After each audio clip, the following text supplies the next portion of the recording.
Halo semuanya, hari ini kita akan membahas salah satu kemampuan biomotorik, yaitu daya tahan. Secara umum, endurance atau daya tahan dapat diartikan sebagai kemampuan seseorang melakukan aktivitas dalam jangka waktu yang lama atau dalam jumlah yang banyak tanpa merasa kelelahan yang sangat berarti. Endurance atau daya tahan dibagi menjadi dua bagian. Yang pertama ialah daya tahan kardiovaskular. Yang kedua ialah daya tahan otot atau bisa disebut juga muscular endurance. Pada part ini, kita akan membahas tentang daya tahan kardiovaskular. Apa itu kardiovaskular? Bagaimana cara latihannya? Apa benefitnya? Serta bagaimana cara mengukurnya? Sistem kardiovaskular adalah gabungan dari sistem peredaran darah serta pernafasan. Mereka bekerja sama untuk membawa oksigen ke bagian-bagian tubuh yang digunakan sebagai pembakar energi. Latihan daya tahan kardiovaskular mempunyai ciri-ciri latihan, yaitu waktu latihan yang lama, jumlah gerakan dalam satu kali yang banyak, serta jarak latihan yang jauh.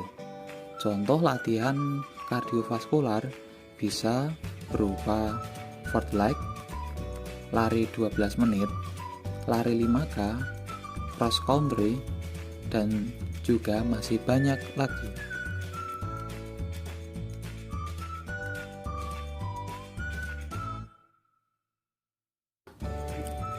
Kata fartlek berasal dari bahasa Swedia yang artinya speed play. Fartlek merupakan salah satu bentuk latihan yang mengkombinasikan berbagai kecepatan atau jenis lari, yaitu lari lambat, lari cepat, berkelok-kelok, naik turun tangga, lompat, atau loncat. Fartlek biasanya dimulai dengan lari lambat, kemudian divariasikan dengan sprint yang intensif, dan dilanjutkan dengan lari tempo yang sedang. Variasi lari ini biasanya diatur sendiri dan kecepatannya tergantung kemampuan masing-masing. Apabila terasa lelah, boleh lari pelan-pelan, bahkan boleh berjalan. Setelah merasa kuat lagi, Anda bisa melanjutkan lari atau sprint. Pola latihan yang seperti bermain-main dengan kecepatan inilah yang membuat lari ini disebut speed play atau fartlek.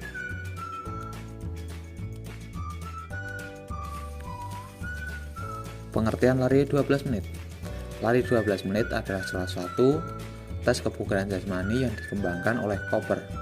Pada tes ini, jarak yang ditempuh peserta tes tidak ditentukan. Yang ditentukan adalah waktu tempuh, yaitu selama 12 menit. Selanjutnya, jarak tempuh diukur setelah peserta tes berlari selama 12 menit. Pelaksanaan tes lari 12 menit dari Cooper ini merupakan prosedur yang agak rumit, di mana peserta diharuskan berhenti ketika waktu 12 menit telah terlampaui.